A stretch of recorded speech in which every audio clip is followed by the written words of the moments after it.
Welcome to What the Fuck Did I Just Read? The Tech Sales and Marketing Edition. This is going to be a blast. This isn't just a podcast to have a conversation. This is a podcast to affect change. It's kind of our outlet for therapy, to just let it rip.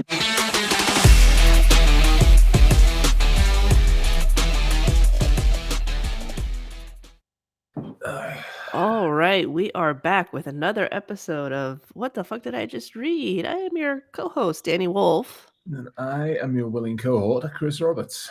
And I will say, Chris and I are joining live today very tired. For good reason. Understatement on that one, definitely. Yeah. Well, it's nice to see you, stranger. Yeah. All of what, 12 hours? If I don't know what the heck. Yeah, maybe something like that one. Yeah, 12 hours. So for those of you who don't know, Chris and I hung out yesterday in Anaheim, and we ran quite an effective couple CISO validation panels with some folks, with some vendors. So that was a really good time. And we got to be very constructive and give feedback and try to affect change. So how did you enjoy that? It was definitely good. It was I think to your point, it was good. It was okay. So it was almost a tale of 2 days, without naming names, and that people can go online and see it. But it was definitely a tale of 2 days, because there was an absolute difference, night and day, almost a very palatable night and day difference between the first and second set of vendors that we had conversations with. And I think it's not a demeaning conversation with maybe the first vendor, but it was very much more of a defensive position / this is what we're doing, we just want to validate it kind of conversation, and almost a hey, here's what we're doing, we just kind of want to tell you, and almost, I wouldn't say we want to sell to you, but it definitely felt that way. Mm-hmm. Whereas the second set of conversations were very much more constructive, very much more, the organization came in and turned around and said, hey, look, this is what we know. This is what we don't know. Help us understand what we don't know, why we don't know it. Give us, literally, take your brains and put them on the table and let us poke and prod and try to understand why, and moderate / course correct where necessary. So it was a very, very, both were very, very constructive, but they were both approached from a very, very different mindset, should we say, by... And maybe, us around the table as well, from the CISO's perspective, might have, we might have loosened up by the afternoon, but I don't think so. I think, just watching the room, I think both sides, I think our side definitely came in it with almost the same playing field across both of them. So no, it was good. It was actually nice to catch up with other folks as well. Yeah, 100%. I appreciate it. Obviously, I think it was a great panel, great folks in the room, great vendors. So super excited to do more of those. We talked about affecting change, and I think that really resonated with both vendors and with the CISOs in the room. We also talked about something that we didn't noodle on as much as I wanted to, and maybe we could get into this today, because I did see a post up, and I also, again, it resonated with me in the room yesterday, which was, it's not only you, it's also us. Yeah. Oh yeah, absolutely. And I think that's whenever, and it was, I think whenever we get to do these sessions, and whenever we have these conversations, I think some homework for the vendor, aside from just coming up with the necessary couple of questions that they really want us to dig into, is hey, we want feedback. I want to know, to your point, we did a post on this on LinkedIn a couple of days ago. What that was it called? It was like, dear vendor, stop being no, not dear vendor, sorry, dear CISO. God, man, I'm still at it. Default programming. Dear CISO, stop being an arse, or something like that. What was it? What they call the bloody thing? Yeah, there we go. Dear CISO, don't be an arse. And it wasn't just about the CISO. It was, very much CIO, CTO, CISOs, all of that tech C-suite. Now, there was some actually really, really, oh, there we go. That tech C-suite There was some good conversations with a couple of folks who were like, "Hey, your industry isn't, unique, special snowflakes. It's in a lot of others." I'm like, I'm gonna say I'm happy to hear that. It's refreshing to hear that, but not in a positive way, unfortunately. I don't know enough about those. I know enough about some of those industries to guess it would be the case, but I can only talk from our industry, and our industry is broken from the CISO's perspective, definitely to some degree. Have there been any like tangible or like concrete examples of how it's broken or messages or I know we touched on this I think maybe 10 episodes ago. And by Yeah. the way, happy 20. This is our 20th Ooh, episode. yay! That's a milestone. That's Um brilliant. anything that like we could take as an example and then I think we'll break it down into two questions. Examples of ways that maybe irked you on the C-suite side, and then what we could do to flip it. To do something about it. Yeah, I think I mean, there's definitely some tangible examples. Absolutely no two ways about it. You've got the attitude with some of the C-suites of the entitlement, shall we say? And this is and for those of you that are listening, this actually came from a couple of folks that are often in the audience and that we often talk with, and just people I know. So this isn't just from my experience. This is other people within the industry going, "Oh yeah, let me tell you about a time by doing this, and this CISO said this or did this or whatever." So a couple of things. We'll talk about the FU dinner, because I mean we had a nice dinner. We had a nice dinner after this thing. And I got handed the wine list. For those of you that know or don't know, not only do I have like the whiskey and bourbon and everything else, but I had a fairly decent wine collection. Know one or two things about collecting wine and drinking the decent stuff. Which, by the way, totally smacked me in the head, punch, like after like half a glass. It Woo! was it was good stuff. Yeah. It was good stuff.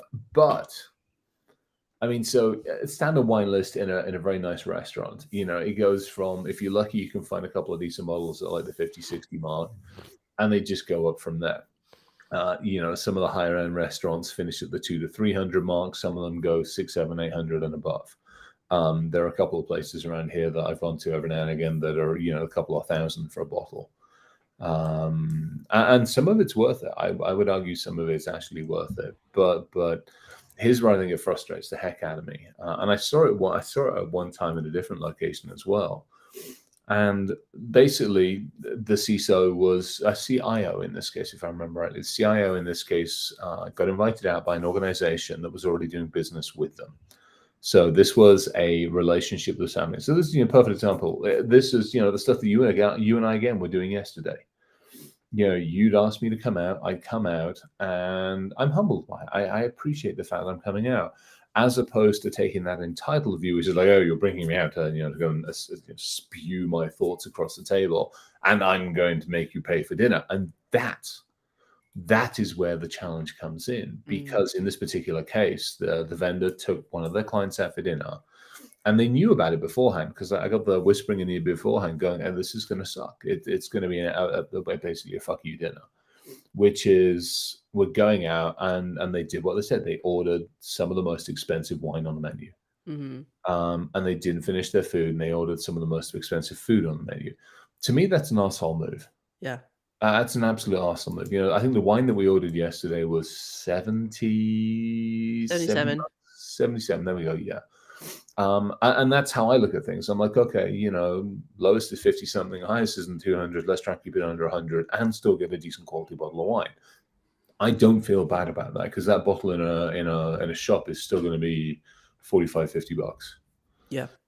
But there were on that menu several hundred bottles, and there were some really nice ones. But that'd be a nice one to try. But I'm used to those, or I've had them, or I'm like, I'm not going to do this on your dime. It's just not fair. But I think some people don't have that filter, so that's what pisses me off on that one. Same thing with the food. It's I know this was a set menu, but instantly going to the most expensive and adding a lobster tail or adding this on, to me, is a bullshit move. Yeah. I guess it stems from intent, right? Um, Yeah. I think everybody there, and I thought about this as I was building this event, and "Oh, well, am I gonna get backlash because I am doing literally a steak dinner?" It's a balance. It's a But balance. yeah, Yeah, and it's because I was actually, it's ironic we were talking about it at the dinner. There's a couple of us were talking on the side about it at the dinner, going, I normally wouldn't do this. This my normal like, hey, my normal remit is like if it's a new vendor or somebody I haven't met, it's like we're sitting down for a cup of tea or a cup of coffee. I did it last week. Sat down with somebody last week and we had a cup of tea or cup of coffee, whatever, and I paid. I'm yeah, like, next time you get it, we'll figure it out. yeah, But this time it's on me. We had the conversation. I'd asked you for more stuff. That way it's a me thing, definitely. Next time yeah, you can buy the tea or coffee. And maybe at some point in time, a perfect example, Maria, who I haven't seen yet this morning, Maria was out in this neck of the woods for Rocky Mountain InfoSec conference last week. And she's like, hey, mhm, we're doing New Spire's doing a dinner thing. And I'm like, and she's like, it's just a come along. It's a table of snacky things. I'm like, all right, I'm okay with it. But again, it's in a different situation with us. yeah, We've had them in as a partner. We've worked with them. We continue to work with them, and we give as good as we get. For us, it's definitely almost one of those design partner type things. Like, hey, this is what we see we get from you. Can we tweak it? Can we tweak it? Can we do something with it? And then, by the way, if we can do this for you, fucking go sell it to every other bloody company that you're dealing with business with, and go talk with them about it. How can we actually help? Not how can you help us gain more insight, but how can we help you? mm, And that's a proper partnership. So I don't mind so much. We sat down. I actually just had water. I don't think I had a drink. We had water. I think one of my other crew, two of the other crew were there. I had a drink or two, and that was about it. And some snacks. So I don't feel so bad about that. But yep, general rule of thumb is, those $100 to $300 steak dinners, I will do my best to shy away from them, unless it is something where somebody's putting it on. They're like, hey, we're inviting 10 or 11 CISOs. I'm like, okay, I'm actually interested in this. yeah, I actually want to learn about it. I'm running ragged during the day. Yeah, let's go out and talk about it. yeah, 100%. But it's got to be a really good freaking reason for me to go do those, not just a jolly because I want an evening out and a free dinner. That And I shit. think I think adding on to that, something that was really, interesting that, we had, first of all, a lot of Chris's in the room yesterday, Was which there was three of like us, four of us? 3 or 4, yeah, Yeah. plus the fact that we were at Ruth's Chris. So, Yes. I think what Chris Elliott had mentioned was, I don't want those steak dinners, like, I just wanna get to know you, wanna build that, relationship Yeah. and partnership, and, like, if we could just, like, to your point, sit down for a cup of tea, go for tacos and beer, and just see Yeah. what's up and see what's the state of things, and that's it. So, I think, what I can take out of this is just be authentic, just be real, don't have any ulterior motives maybe. I I think from the vendor standpoint, and because again, having sat on that side of the table as well, it's a several things. So a steak dinner is never a 1 hour thing or a half-hour thing. Let's be honest, 15 minutes of your Yeah, time is really 15 minutes of your time. right. First and foremost, let's have some honesty and integrity around how long these conversations might take. At the very least, it's a 30-minute conversation. When I book up my Friday afternoons to talk to vendor suppliers and other folks, it's a 30-minute segment. And we stick to it. Because if I can't get what I need out of you in 30 minutes, and honestly, if you as the vendor partner can't explain some value proposition and some understanding for me inside that 30 minutes, then we've done something wrong. Yeah, So 30 minutes does not allow for a good steak dinner. 30 minutes, to your point, allows to, hey, let's go out for a taco salad for lunch, or let's just go hang out at a coffee shop. There's actually a really good Turkish coffee shop down by the road from Boom. I keep meaning to get my ass down there. I see it and I'm like, oh, I need to go in there. That's a $10-20 investment at most, and we're done. yeah, So and this is where, having sat on that vendor side, when that conversation is, oh yes, we'll go out for dinner, the alarm bells start to go off. yeah, And at that point,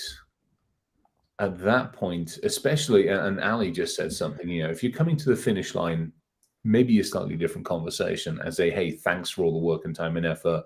Let us go out and celebrate. I think that's maybe a different thing.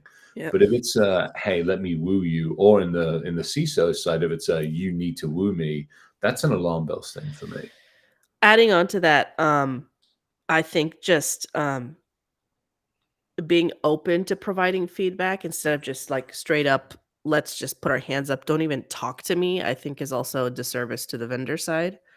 Being able to even maybe just say no if that's just give a response. I think either a polite no or a I will give you a little bit of time of day to be constructive about it and show you what's not working could go a long way versus just being that, asshole of a person and, "You're wasting my time, blah, blah, blah," being mean, you know what I mean? Yeah, I think it's from my side, it's if I put the CISO hat back on again, it's rough. I mean, I woke up this morning, and this isn't a cut on LinkedIn. I mean, LinkedIn's getting to be basically the next version of my inbox. I still have, what do I still have? I still have 30, almost 40. I got almost 40 invites to go through. And I want to, there's a, I like some of these ones, I'm cautiously asking you to link. Great. I love that because at least you've read the damn profile. I'm happy about that. But there were 10 or 15 yesterday that were like, hey, we'd love to link in with you. And then I look at the messages. I've already moved a bunch of them together. Hey, Chris, we've been helping CISOs easily streamline security audits. Okay. Can I send more info? No, because you didn't read something up front. Software development. Hi, Chris, we provide best remote software developers. I mean, hi, Chris. I was looking at your profile regarding Boom Security Framework. Are you available for a 5-minute chat? You know damn well it isn't a 5-minute chat. Yeah. Stop lying. First and foremost, stop lying.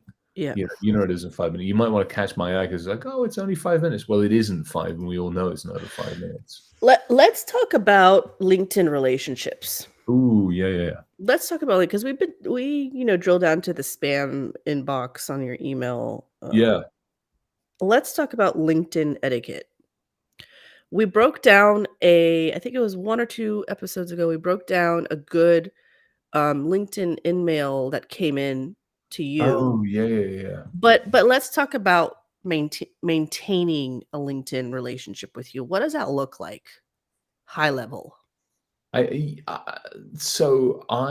probably one of those exceptions when it comes to the CISO side of the world, or even senior leadership side. I have made it very clear how to approach me. Yeah. I am not a closed book. I'm an extremely open book when it comes to how to approach me. And the way I look at things, this perfect one that came in saying, "Hey, do you have 5 minutes of time?" If you'd have actually approached it differently, I might have said yes, like, "Hey, let's grab time on Friday."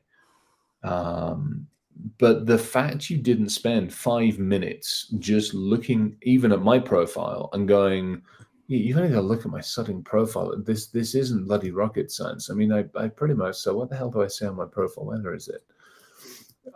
Researcher, let's have a look here. Researcher, hacker, and CISO Boom Supersonic. Oh, good, he's a CISO Boom Supersonic. I'm going to try and sell him shit.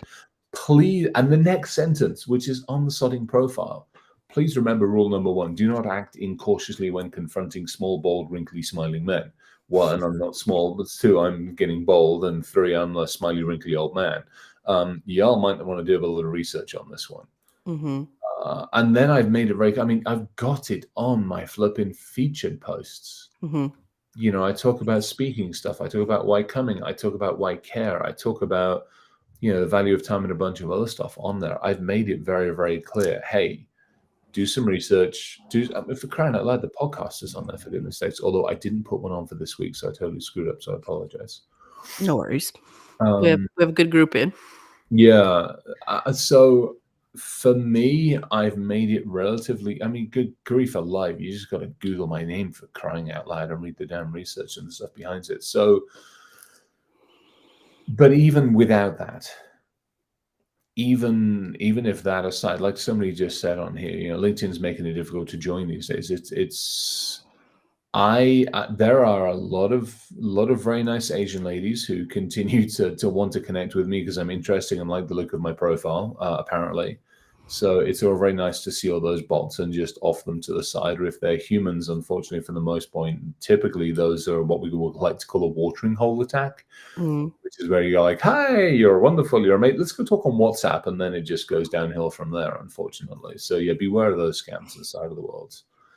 I think within LinkedIn, I don't see it being too dissimilar of an approach. It's like, hey, read the profile, approaching cautiously, know you're a CISO over Boom Supersonic, love what you do. I mean, people have approached us based off of you and I doing the podcast. Say, look, we did the research, found the podcast doing Danny. Would love to try to get on your schedule at some point in time and just have a brief conversation. Now, it's a tough one because you really just want to end it there. Because once you start kind of saying more and more and more, first and foremost, you're putting your foot in your mouth without actually even knowing what the heck the reaction is going to be. Secondly, it becomes more like an essay that I've got to read as opposed to 2 paragraphs. Mm-hmm. But And gone. no, but okay, but I want to take it even further because it's Go for like it. I'm itching, my mouth's itching. Go. Yeah, But you have the initial outbound, right, from someone coming inbound to you. yeah, Let's just say that first message resonated, yep, but you're not necessarily going to get anything out of the first message apart from maybe a connection request and, oh, hey, thanks for connecting, whatever. But there's a play here, right? Let's say I'm trying to, I'm a BDR or even an AE or marketer, right? yeah, And I want to connect with my particular target audience. You as the CISO of Boom, right? We connected. What resonates with you long term? Like, because LinkedIn is not email. You can see content, you can see posts, you yeah. can see. So, what is kind of working for you? What do you want to see after that initial message, which is going to get you to be like, oh, okay, I'm liking what this person is either posting, saying, whatever. Like, what gets you to what gets you to tick? Genuine human. Mm-hmm. I'd like to feel like I'm talking with a genuine human, Yeah. not another transcript. Okay. And I think that to me, yeah, when you and I talked, it was a genuine human conversation. It was not another, when we got through some stuff, it wasn't just another cut and paste script. Yeah.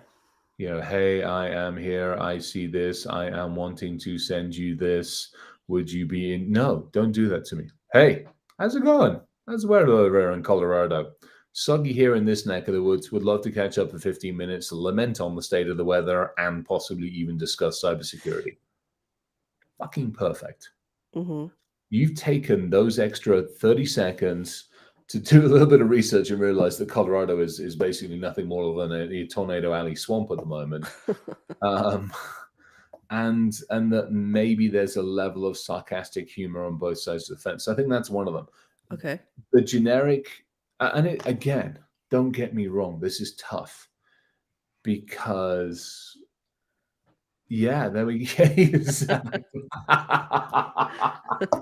You're beautiful. So for those that seeing this or not seeing this, is LinkedIn use. I hate gift cards. I bet you do too. Want to hang out at the artillery range? Perfect. Just hilarity. Just on that one, there's a level of hilarity on that one because I mean that's part of my background, military background, and I might every now and again have shot and tasered people.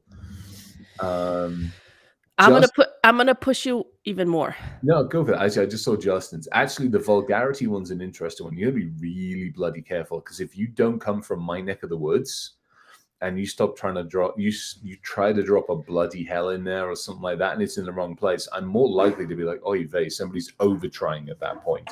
Just be you. Be authentic. You. Be authentic. Yeah. That's I mean, Maria again, she's on here. Maria's again, it's a perfect thing. What I see is what I get. Maria's having a bad day, I hear about the bad day. Maria's having a good day, I hear about it. I see the kid stuff, and it's not done in a way that is there's even, I mean, if there's like subtlety selling in it, holy shit, she's perfected it. But it's just being the human. All right, you want to push me more. Yeah, I want to push you more because apart from the messages and the emails, let's talk about posts because I know this week I had a what the fuck moment when I saw on LinkedIn a post about the top secure companies in the world from Forbes.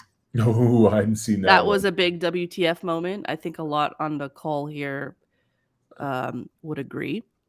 Oh, I didn't see that one. I'm intrigued on that one. Yeah, so if somebody like posted something like that, or how would that change your perception of them? Or I guess a better question would be, what posts resonate with you that make you feel like you could relate or connect with this person?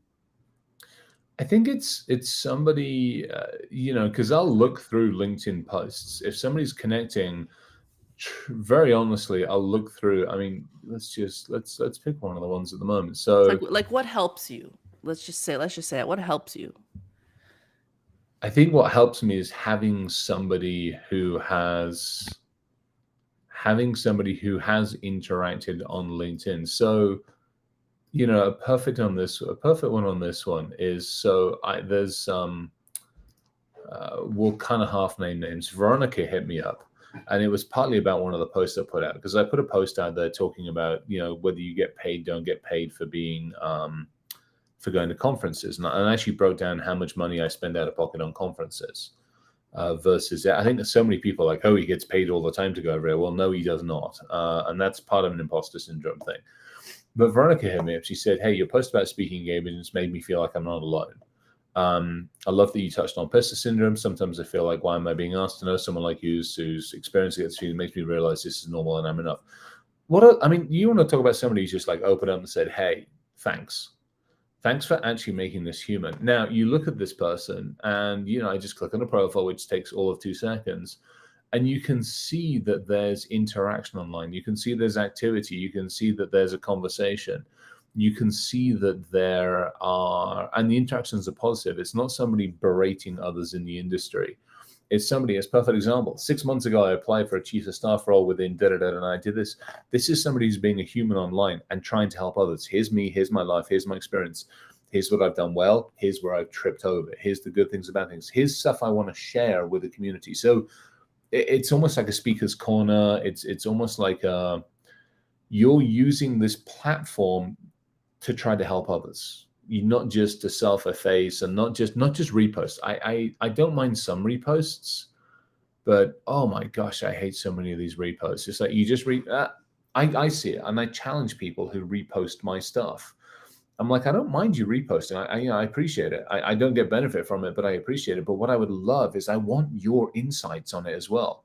If you just do a straight repost, that's one thing. But if you repost, and there's some amazing people who have reposted some of the stuff I've put out there, and have added anything from like a couple of really insight sentences to a couple of amazing paragraphs, I'm like, holy shit, that was fantastic. And I've said thank you. So it's back to that human. It's back to, quite honestly, I don't want to go for a tea, a coffee, a steak dinner with just another person who's going to sell me something. I want to know that human being that I'm going to be interacting with for an extended period of time.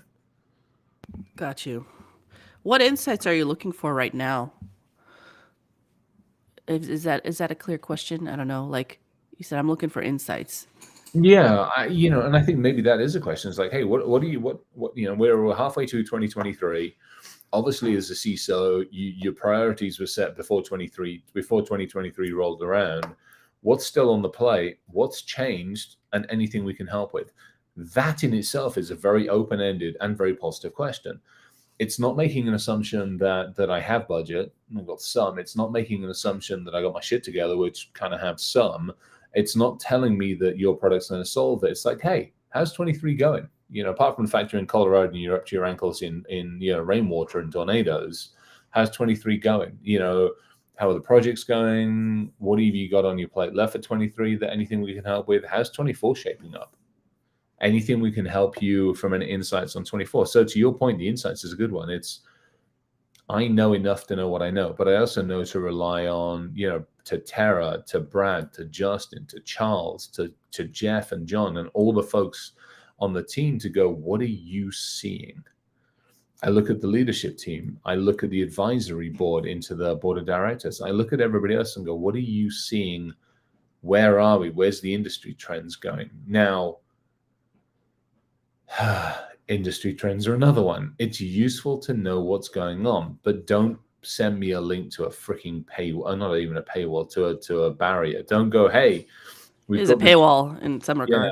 Yeah, what the hell? It's not just a paywall. A gated page. Thank you, gated page.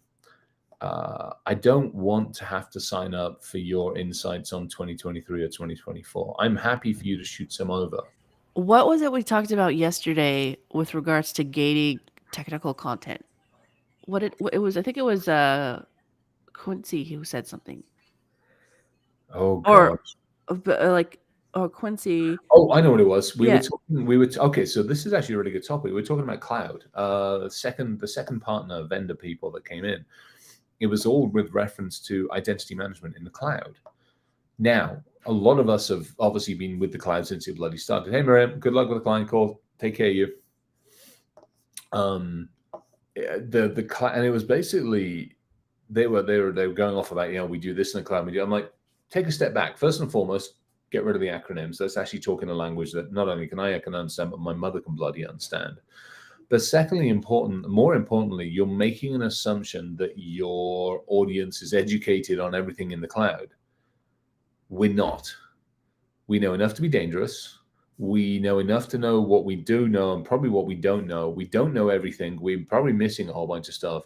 So first and foremost, take a step back and educate us.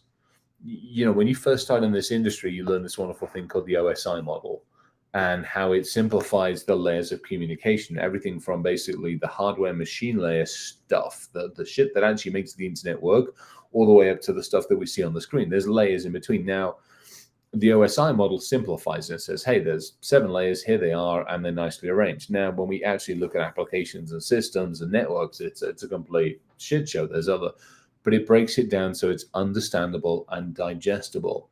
We need something similar with the cloud, because a lot of us are like, well, hang on, I've got this, and this, and there's this bit here, and there's this bit here, and there's these bits here, and there's this bits, and that stack keeps getting like this way. And then you add identity here, and here, and you try to glue it to here, and then you add PAM, IAM, CASB, and then 25 other acronyms in, and you're like, somebody might actually drawing this shit out so I can understand it. And so that was the conversation, or one of the conversations. And it was like, hey, if a vendor can take that up efficiently and do it in an agnostic way, in other words, don't slap your branding over a single point of it, to give me an info, just a piece of information, and you don't hide that behind a gated wall, we'd love you probably now until the ends of the earth, let's be honest. Love it. All right. What else do we have today? Do we have any message that we want to dig into, or are we going to buy back time? Yeah. Okay, so yeah, we're hitting this one. Good grief for life. And I wasn't so bad. So I got hit up.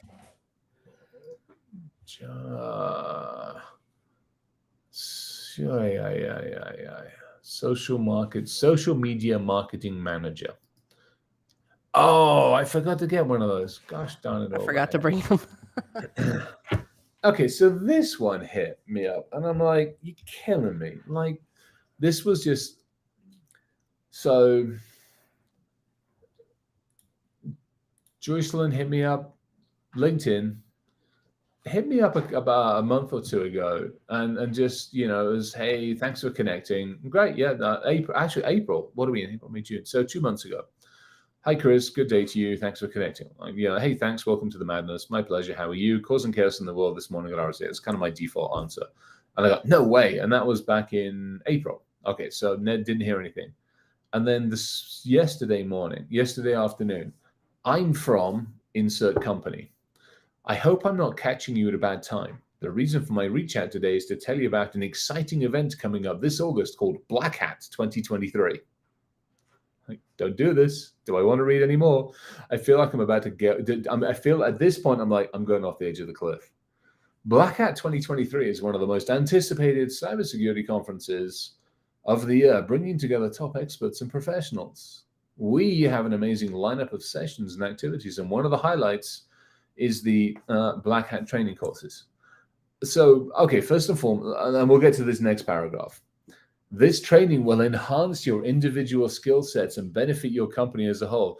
You will become better equipped to prevent hackers from attacking your organization's systems. And at that point, I'm like, and we're done. What was wrong with it? What? Fucking everything. Like, everything. Everything was wrong with it. Ugh. How?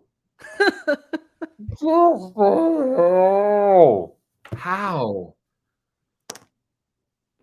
I, I, I mean, where do you start with this one? Okay, yeah, I have it on my profile. Researcher, hacker. I'm a hack. I am loud and I am proud. Like, I'm a hacker. It's not a bad thing. Yeah.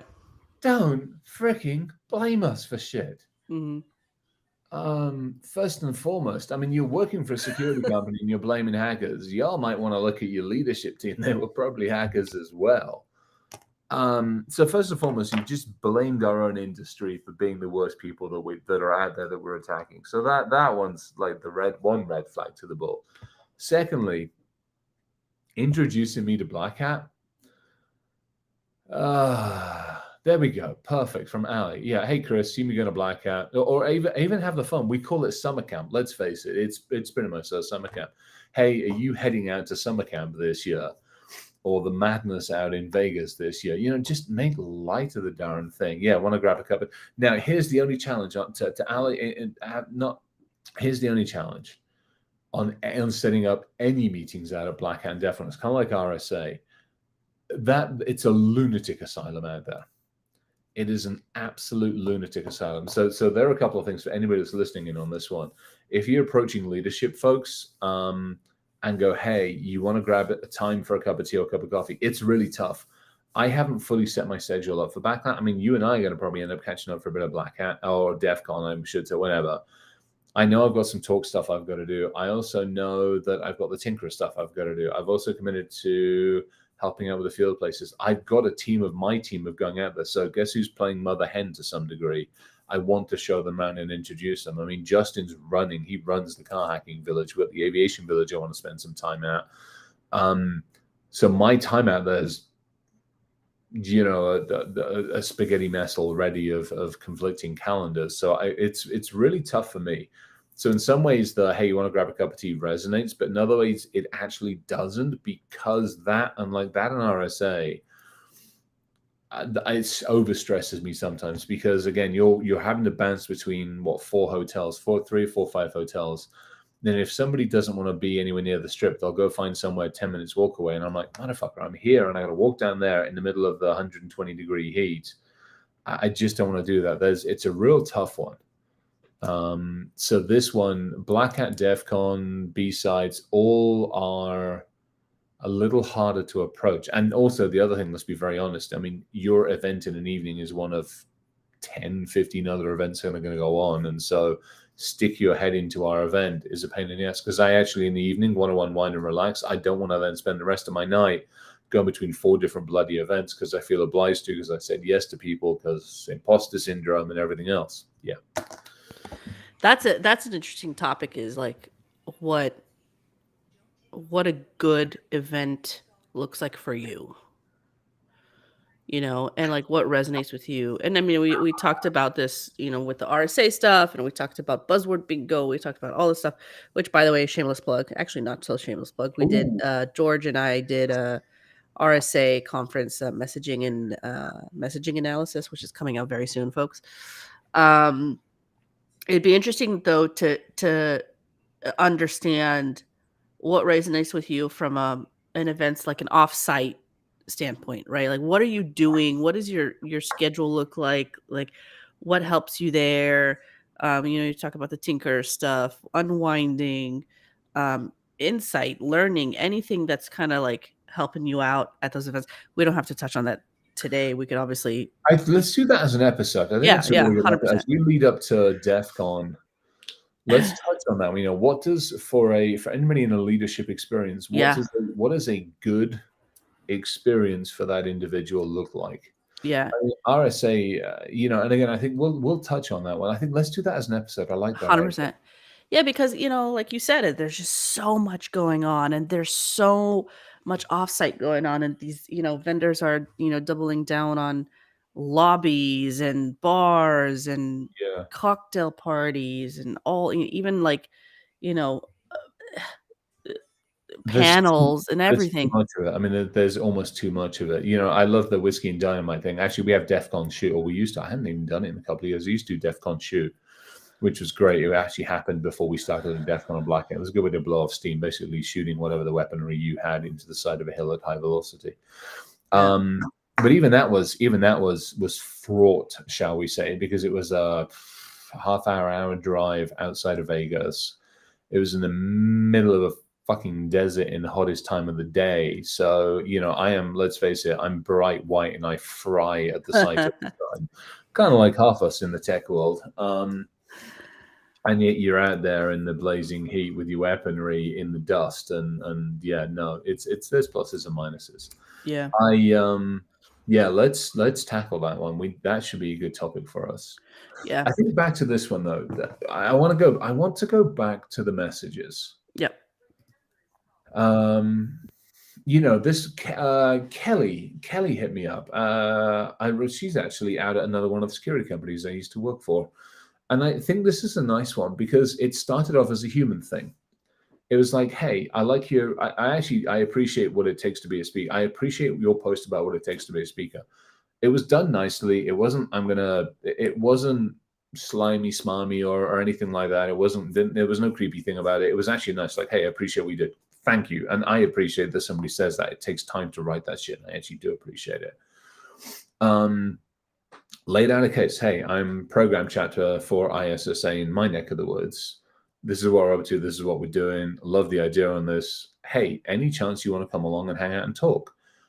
Holy shit. I mean, just no pressure, no hassle, no grief, nothing other than a human talking to another human. And that hit, and it's sitting up there. I've got to actually respond to it today. But I think that was one of those where it was a human. It wasn't a pre-recorded script. It wasn't a cut and paste from a selection of responses. It was somebody who was like, hey, I took the time to read through this. I respect it. I appreciate it. This is what we're doing. This is what we're up to. Any chance you fancy coming out? No, like, we want to see you on this date because you know what my fucking calendar looks like. We want to do this. What time do you have next week to talk? Not even that. Because again, that induces a level of stress. Hey, do you have 10 minutes to talk next week? Oh, I don't know. Now I've got to look at my calendar. I've got to do this. No, I don't have time to do that. Hey, this is what we're up to. Fancy coming out and hanging out. Brilliant. That gives me freedom. It gives me choice. Yeah, giving you choice, like even giving an option to say no, I think Yes. works very well. Like, I mean, it works really well with me. Are you in? Are you out? Are you in now but later? Okay, so that's a perfect way of looking at it. So I remember again being, I remember when we would get back from conferences. You know, we had a list of folks that we talked with. You know, I kept the spreadsheet, put it up on the business development thing, which was a spreadsheet, and went through the list and went through the business cards we collected and said, okay, let's start going through these and who's worthwhile talking to and who isn't. The first email that we would typically send out was a hey. First and foremost, on that business card, we'd always write on the back of it. This is one thing that pisses me off with QR code business cards. Downside, you're a bunch of fucking youngins. Your damn QR code business cards, you can't write notes on them. You know this. I mean, I was taught this. You know, when you take a business card from somebody, I always used to take 30 seconds and just write a note down. Where did I meet them? What was I thinking about? What was the conversation? What was the follow-up? I used to sit on the fucking airplane on the way back from conferences, sending messages related to the notes on the back of business cards. You can't do that shit with your fucking QR codes. I'm gonna send that clip from The Office where Michael Scott was competing for business. Have you ever watched The Office? No, I have not. Okay, I'm gonna send it in to you, and I'm gonna send it to this thread where he basically is competing for business. He opened up a new paper business, and his old company tried to steal one of his clients. He wanted to take the client back, and the competing business went in, assuming they knew everything about the client, and basically fumbled everything. But Michael Scott went and won the business because he remembered everything. He wrote down about the person. He did the research. He wrote it down. He had his like Rolodex of everything, like all prepared ahead of time, which Yeah. got him to be personable with the people. It was so funny, but it reminds me exactly like that. Like you have to know things about these people and note it down and keep Yeah. it keep it in. Yeah, I mean, I do that, and even on my side as the CISO, if I'm taking somebody's business card, like at Rocky Mountain InfoSec, and I grabbed the business card for like only about 2 or 3 places, and I wrote on the cards, this is why I actually wanted to talk with them. I'll likely follow up when I get 5 minutes, but the same thing from like being on the vendor side. I would literally sit on the airplane, and I'd be sitting in my seat on the airplane. I'd be sitting here. I'd have my spreadsheet, which would have the name, the company, the info, and then the notes tab. And then I do send an email saying, hey, it's great to catch up with you. Love the conversations we have. If you see a follow up or if there's anything we can have talk with, even on LinkedIn, like, hey, love the conversation we had around X. Let's reference the conversation. Love the conversation we had around X. Enjoy the time. Grateful for you sticking your head in and saying hi. If there is anything that we can help you with, let us know. Just as a reminder, and it was bullet points. We work on this, and this. Look forward to staying in touch or talking soon. Done. Yep. 80% of the time, maybe I'd hear from them in another life or another thing, or I'd hear them on LinkedIn. 20% of the time, I get a message back saying, hey, yeah, great conversation. Let's keep talking about X. Mm-hmm. Now that takes time. That takes work. That takes effort. That takes actually having to customize the message. Now, I will freely admit some of that message was templated. The hey, just as a reminder part, this is what we're up to and stuff like that one. But very much so, there was a lot of the personal side. But you've got to do it like that same evening or that same flight back, or you leave it for a week or two and you're screwed. Yeah. Yeah. All right, we're heading towards the end of the session. Yeah. Anything you want to impart in the audience today?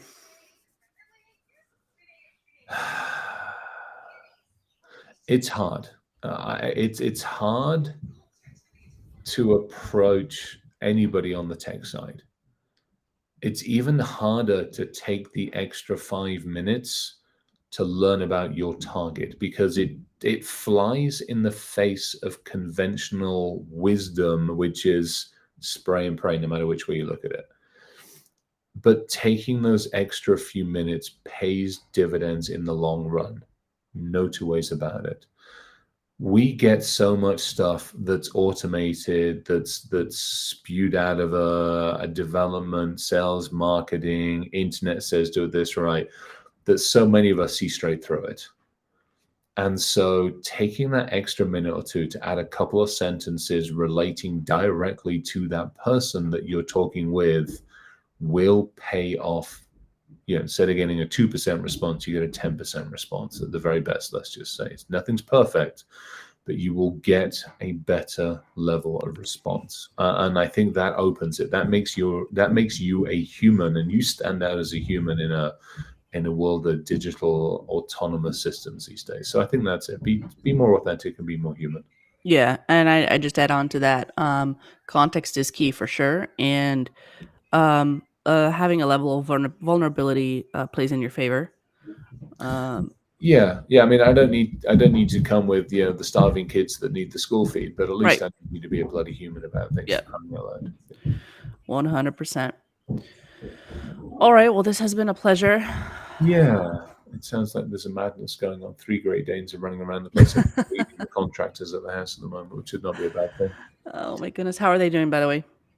They're good. I got back this morning, and Milo. I got an early flight, so I actually landed at 12:30, 1 o'clock this morning. So nice. actually, I got back to the house by like 1:30 or so. But Milo was like, well, you could see his head came up from the sofa. He's like, Dad, Dad, hi, snacks. Beautiful. Well, this has been a pleasure, and this has been another episode of What the Fuck Did I Just Read? Tech Sales and Marketing Edition. We are out.